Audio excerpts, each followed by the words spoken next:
በፈረንጆቹ አቆጣጠር 2030 በሀገራችን በተለይም በከተሞች ደረጃ ሙሉ በሙሉ የመጠጥ ውሃ ተደራሽ ለማድረግ ትልም ይዛ እየሰራች የምትገኘው ሀገራችን ኢትዮጵያ ይህንን ከማሳካት አንጻር የምትገኝበት ደረጃ ምን ይመስላል?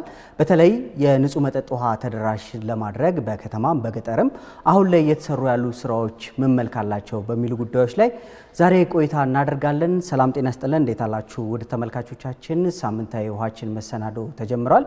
በዛሬ ሳምንታዊ ውሃችን መሰናዶ እንግዲህ ቅድም በመግቢያ ያነሳውላችሁን የመጠጥ ውሃና የሳኒቴሽን ዘርፍን አንስተን በተለይ በ2030 እንደ ሀገር እንደርስበታለን ብለን ለያዝነው ትልቅ ትልም አሁን ላይ እየተሰሩ ያሉ ስራዎች ምን መልክ አላቸው፣ ምን ውጤት ተገኝቷል፣ ምንስ ይቀራል የሚሉትን እያነሳን ቆይታ የምናደርግ ነው የሚሆነው። ለዚህም አንድ እንግዳ ጋብዘንላችኋል። እንግዳችን የመጠጥ ውሃና ሳኒቴሽን ዘርፍ ሚኒስትር ዴኤታ የሆኑት ክቡር ዶክተር አምባሳደር አስፋው ዲንጋሞ ናቸው። ከልብ አመሰግናለሁ። እኔም አመሰግናለሁ። መልካም እንግዲህ መነሻችንን ለማድረግ የወደድኩት በፈረንጆቹ 2030 በተለይ በከተሞች የመጠጥ ውሃ ሽፋንን ሙሉ በሙሉ ተደራሽ ለማድረግ እንደ ሀገር ትልም ይዘናል። ሂደቱ ምን መልክ አለው? የደረስንበት ደረጃ ለስኬቱ ወይም ለግቡ ምንን ያመለክታል? እሱን ከማንሳት እንጀምር። አመሰግናለሁ። ይሄ በጣም አስፈላጊ ጥያቄ ነው።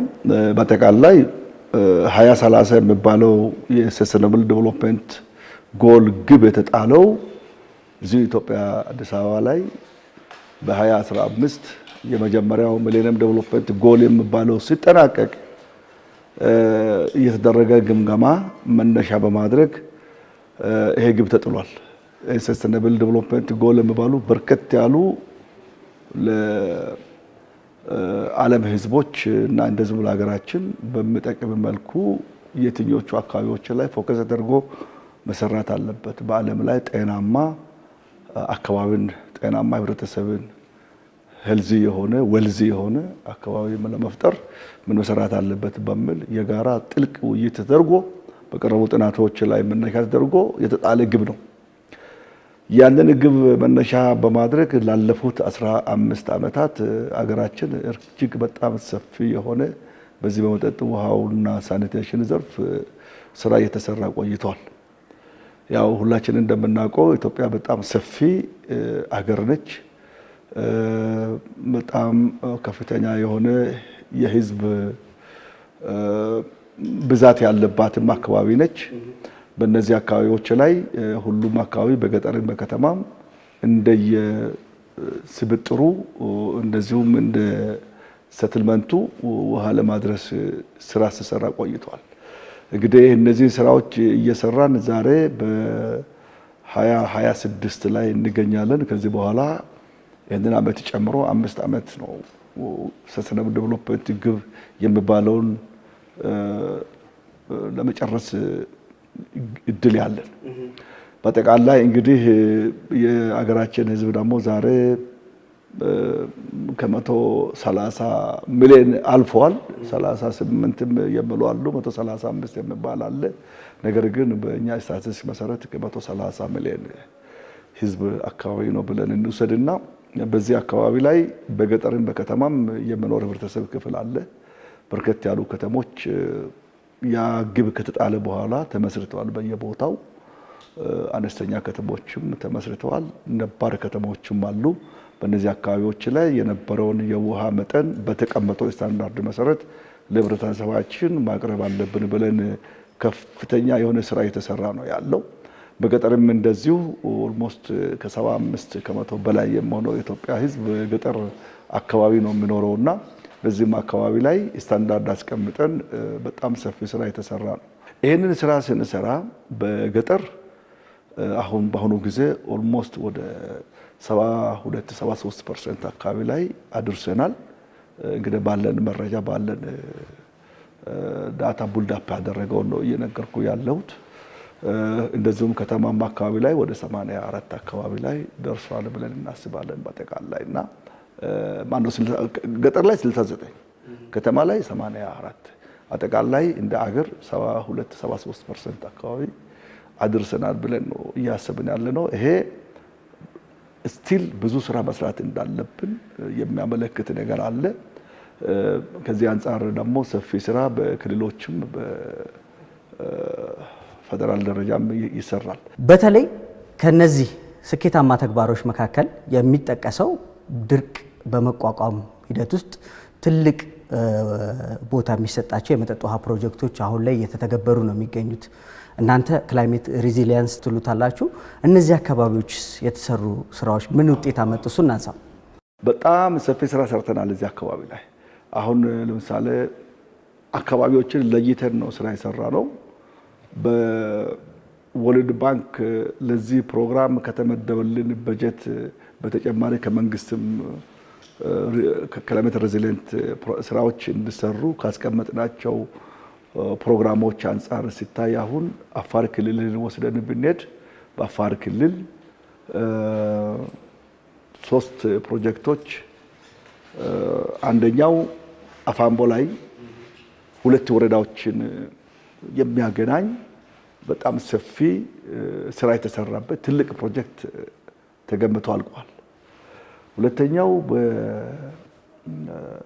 ወደ ዱለቻ አካባቢ ይመስለኛል ዳሊፋጌ የሚባል ትልቅ ስኪም ተሰርቶ ብዙ ቀበሌዎችን የሚያደርስ እዛ አካባቢ ላለ ህብረተሰብ ሰፊ ስራ ሰርቷል።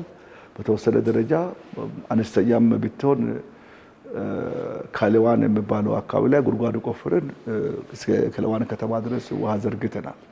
በተጨማሪ እንግዲህ በዚህ በሚሌ ላይ እንደዚሁ ድርቅ የሚያጠቃው አካባቢ በመሆኑ በአካባቢ ያሉ ሰዎችም የሚሰባሰቡበት አካባቢ ስለሆነ እሱን ፕሮጀክት ሰርተን ጨርሰን አስረክበናል።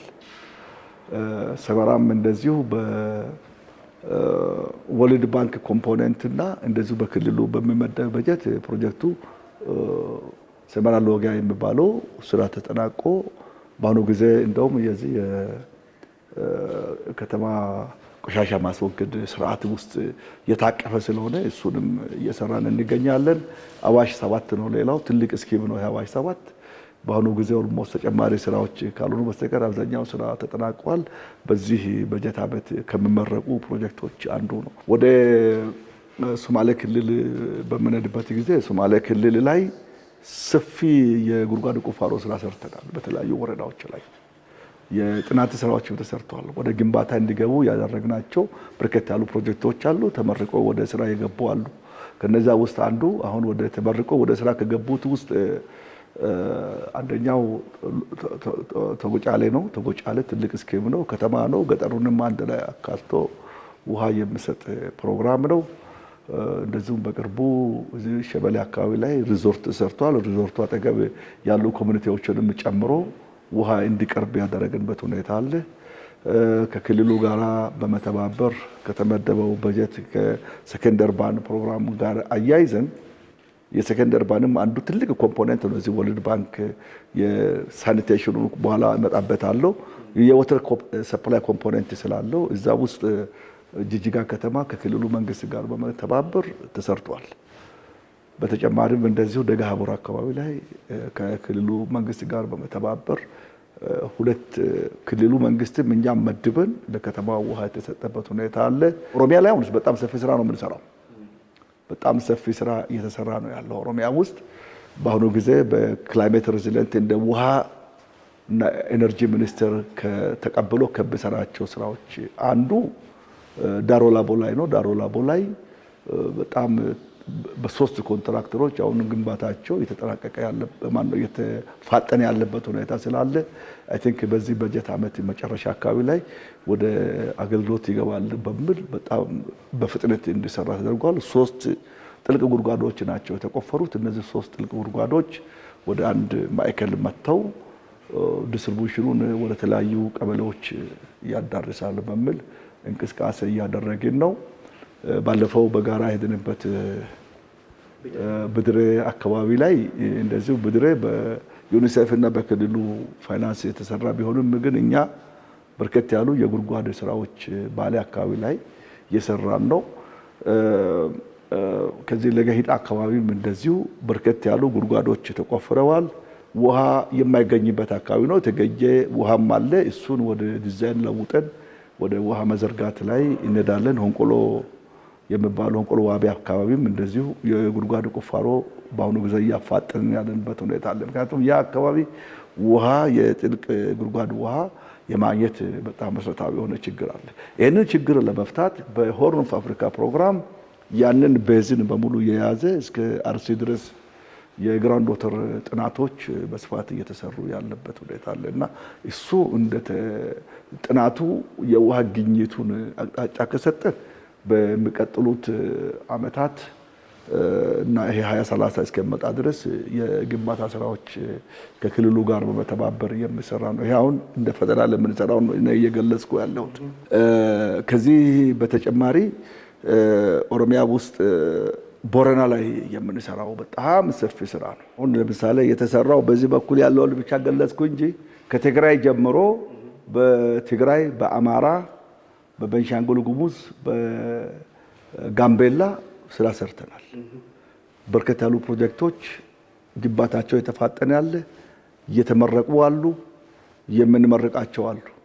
ኦሬዲ ፌርሊ ሁሉም አካባቢ ላይ ዲስትሪቢዩት ለማድረግ ነው ተሞከረው። መንግስታችንም ያስቀመጠው አቅጣጫ ይሄ ነው። ክቡር አምባሳደር እንግዲህ በተለይ በገጠርም በከተማም በርካታ ስራዎች አሁን ላይ በመጠጥ ውሃው እየተሰሩ እንደሆነ እያነሳን ነው። እጅግ በጣም ውጤታማም እንደሆኑ በዛው ልክ እያነሳን ነው። በተለይ በከተሞች ደግሞ ይሄንን የመጠጥ ውሃ ተደራሽነቱን ከመስራት ባሻገር አገልግሎት የሚሰጡ አካላቶች ወይም በተለምዶ ዩቲሊቲ የምንላቸውን የማዘመን ስራዎች በቴክኖሎጂ አገልግሎቱን የበለጠ እንዲሰጡ በማድረግ ሂደት ውስጥም ውሃና ኤነርጂ በርካታ ስኬቶች አምጥቷል። የቁጥጥርና የክትትል ስርዓቱም ልክ እንደዛው የመዘመን ስራዎችንም እየሰራ እንደሆነ ይታወቃል። እዚህ ዘርፍ ላይ ምን ተሰርቷል? ምን ውጤት መጣ? ዘለቀታዊነትን ለማረጋገጥ ሁላችን እንደምናውቀው ሰስተነብል ሰርቪስ ዴሊቨሪ ዋና መነሻ የሚያደርገው የተሳለጠ አገልግሎት መስጠት ላይ ነው። ሰርቪስ ዴሊቨሪ ላይ ነው ፎከስ የሚያደርገው። ሰርቪስ ዴሊቨሪ ለማድረግ አሁን ያው ሁላችን እንደምናውቀው እስካሁን ድረስ በጀነሬተር የሚሰሩ አሉ በየቦታው ነዳጅ ማቅረብ እጥረት ስላለ ከግሪድ ጋራ የምናያይዝበት ሁኔታ አለ። እሱን በስፋት እየሰራ ነው። ሁለተኛው ሶላር የማድረግ ጉዳይ ነው። ሶላር እየቀየርን ነው ያለ ነው ሁሉ ቦታ ላይ ያው በዜና የምትሰማላችሁ። ከዛ ባሻገር ውሃ አገልግሎቶቹ አካባቢ ላይ የሚሰሩ በኮሚቴ ደረጃ የሚሰሩ እነዚህን ካፓሲቲ ማድረግ ነው። ካፓሲቲ ቢልዲንግ በሁለት መልኩ ነው የምናየው። አንደኛ እኛ እንደ ውሃ ሀብት ሚኒስቴር አቅም እንዲፈጠር የምናደርገው ሰዎችን በማሰልጠን በዘመናዊ ቴክኖሎጂ፣ ሁለተኛ በመሳሪያ መቀየር ነው። ሶስተኛው በኢንፎርሜሽን ቴክኖሎጂ መቀየር ነው። በተለይ ከተሞች አካባቢ ላይ ያሉ ውሃ አገልግሎቶች በፖሊሲያችን መሰረትም በኮስት ሪከቨሪ ላይ የተመሰረቱ እንዲሆኑ ማብቃት ነው። ሁሉ ጊዜ በመንግስት ብቻ እየተደጎሙ የሚሄዱ ሳይሆን ራሳቸውን ችሎ እንዲሄዱ ማድረግ ነው። ለዚህ ደግሞ የሲስተም ማዘመን ስራ ላይ ፎከስ ማድረግ ያስፈልጋል። ይህን ለማድረግ ደግሞ የኢንፎርሜሽን ቴክኖሎጂ ስራን እዛ ላይ መተግበር ነው። ለዚህ በሚኒስቴር መስሪያ ቤቱ ደረጃ ዴቨሎፕ የተደረገ ውሚስ የሚባል አንድ ትልቅ ሶፍትዌር አለ። ይህን ሶፍትዌር ዴቨሎፕ አድርገን አማካሪዎች አሁን እሱን ኢምፕሊመንት አድርገን ዛሬ ወደ ፓይለት ደረጃ የተወሰኑ ውሃ አገልግሎቶች ላይ ጀምረናል። መጀመሪያ አዳማ ላይ ተጀምሮ የተወሰኑ ማስተካከያ መደረግ አለባቸው ተብሎ የተሰጡ ኮሜንቶችን አስተካክለን አሁን ለሁሉም ውሃ አገልግሎቶች ለመስጠት እንሄዳለን። ይሄ ከቢል ማተም ጀምሮ ወይም ሰርቪስ ዴሊቨሪ ላይ ለማፋጠን ኢቭን ኦንላይን ሁሉ መክፈል የሚቻልበት ሲስተም ለመፍጠር እየሄድን ያለንበት ሁኔታ አለ። ሁለተኛው የማዘመኑ ስራ የታሪፍ ደረጃን ማሻሻል ነው። ያው ሁላችን እንደምናውቀው ነዳጅ ዋጋ ጨምሯል። ነዳጅ በሚጠቀሙ አካባቢዎች ላይ ኤሌክትሪክ ዋጋ ጨምሯል። ኤሌክትሪክ በሚጠቀሙ አካባቢዎች ላይ ሶላር እንኳን ያው አንድ ጊዜ ኢንቨስትመንቱ ነው እንጂ ትልቅ ከዛ በኋላ ሰስተነብል የሆነ እንትን ነው የሚሆነውና አሁን እነዚህን ግሪድ ላይ ወደ ኤሌክትሪክ የሚቀይሩትን ወደ ኤሌክትሪክ እየቀየርን ከተቀየሩ በኋላ ታሪፋቸውን አስተካክለን ክፍያቸውን እንዲችሉ ማድረግ፣ ብድራቸውን መመለስ በሚችሉበት አቅም ላይ ፋይናንሻሊ ካፓሲቲ ማድረግ ነው። እንግዲህ እንደ አህጉር አፍሪካ አጀንዳ 2063ን ቀርጻ የተገበረች እንደሆነ ይታወቃል።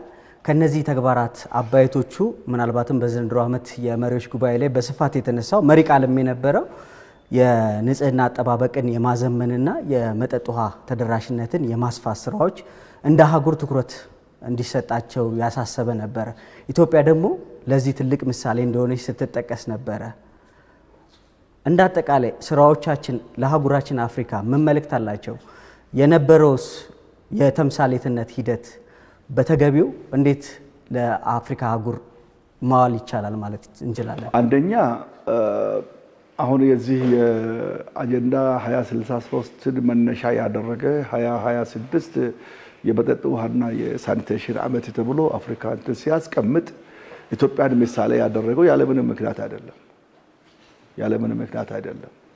ኢትዮጵያ እንቅስቃሴ ስታደርግ ቪዥነሪ የሆኑ መሪዎች ወደ መሬት እንዲወርድ ያደረጉትን ሀሳቦች መነሻ በማድረግ የተደረገውን ለውጥ በአይናቸው አይተው መንፈሳዊ ቅናት ይዘው ነው ሄዱት።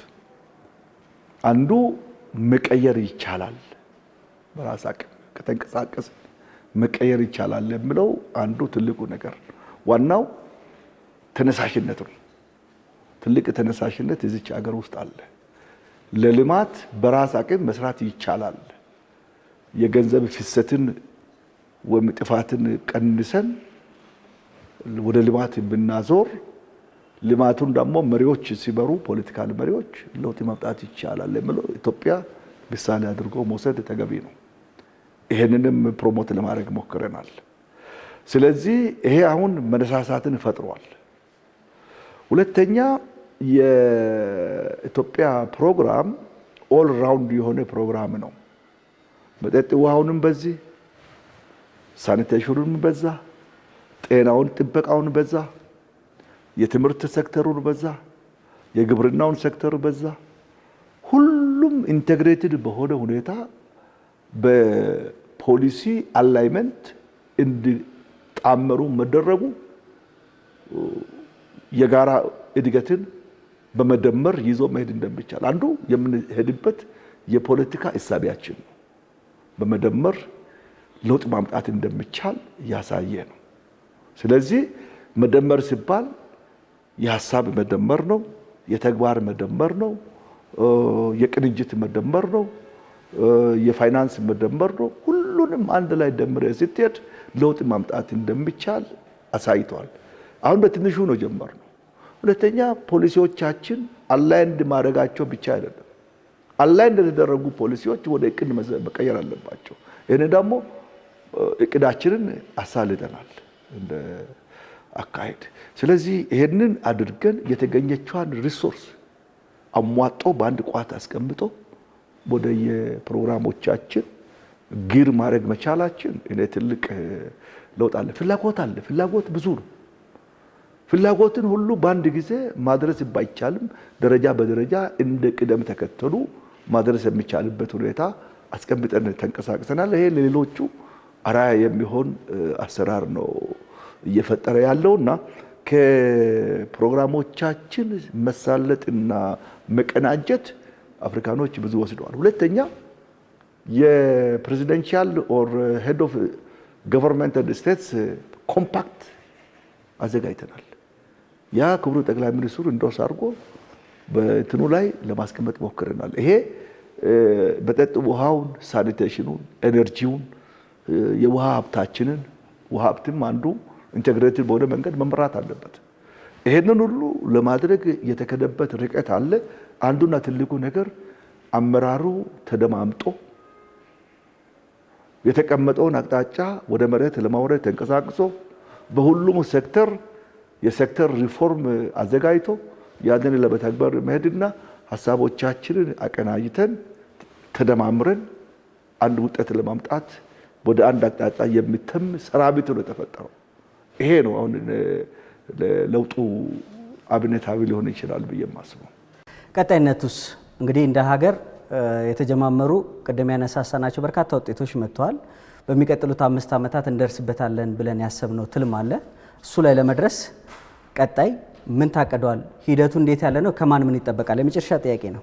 ኦኬ፣ ይሄንን ከፕሮጀክት አንፃር ሲታይ እኛ እንደ ሚኒስቴር መስሪያ ቤት የጀመርናቸው ፕሮጀክቶች አሉ። የ1 ዓመት ፕሮጀክት አለ፣ የ2 ዓመት ፕሮጀክት አለ፣ የ3 ዓመት ፕሮጀክት አለ። ምክንያቱም ከስፋታቸው አንፃር ማለት ነው።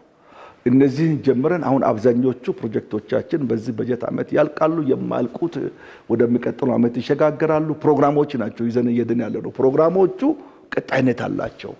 ስለዚህ እነዚያ ፕሮግራሞች አሁን ለምሳሌ ዋን ዎሽ ናሽናል ፕሮግራም ቀጣይነት ያለው ፕሮግራም ነው። ሰከንድ አርባን ቀጣይነት ያለው ፕሮግራም ነው። ሆርን ኦፍ አፍሪካ በተለይ ከሪጅን እንትን ጋራ የ6 ዓመት ፕሮጀክት ነው። 3 ዓመት ላይ ነው ደረስነው። ይቀጥላል ማለት ነው። ስለዚህ እንዲህ ያልን የምንሰራቸው ስራዎች ፍሌድ ማጥፋት በውሃ ሪሶርስ በኩል ሀብታችንን የውሃ ሀብታችንን አጠናክረን መሄድ አለብን ማለታችን፣ ይህንን ደግሞ የውሃ ሀብታችንን የተቀናጀ ለማድረግ የአካባቢ ጥበቃ ደግሞ እጅግ በጣም ወሳኝ ነው። ስለዚህ በክቡር ጠቅላይ ሚኒስትሩ የተጀመረው የግሪን ሌጋሲ አሁንም በየአካባቢው ላይ እየተገበርን ዝናብ በጊዜ እንዲመጣ ለውሃ ዘላቂነታችንም አስተማማኝ ነው። አስተማማኝ እየሆነ የመጣ ስለሆነ የግራውንድ ወተሩንም እያሻሻለልን ያለ ስለሆነ ዝናብን በጊዜ እንዲመጣ ከማድረግ አንፃር የተወሰኑ ፖኬት ኤሪያዎች ካሉ በስተቀር ጥሩ ነው ብለን እንወስዳለንና እነዚህን አጠናክረን እንዲቀጥሉ ካደረግን አይ ቲንክ የውሃ ሀብታችን ዘላቂ ነው። ዘላቂውን ሀብት ደግሞ ወደ ልማት ቀይረን መንቀሳቀስ እንችላለን ማለት ነው። ክቡር አምባሳደር ለጊዜው ከልብ አመሰግናለሁ። እኔም አመሰግናለሁ። ወደ ተመልካቾቻችን ሳምንታዊ ውሃችንን መሰናዶ እንግዲህ የተከታተላችሁትን ይመስል ነበረ። የመጠጥ ውሃና የሳኒቴሽን ዘርፍን አንስተን እንደ ሀገር አሁን ላይ የተሰሩ ያሉ ስራዎች ምን መልክ አላቸው፣ ምን ውጤት ተገኝቶባቸዋል፣ በቀጣይስ ምን ሊሰራ ታቅዷል የሚለውን በስፋት ተመለከትን። ሳምንት በሌላ መሰናዶ እንገናኛለን። እስከ ሳምንት መልካም ሳምንት። ጤና ይስጥልን።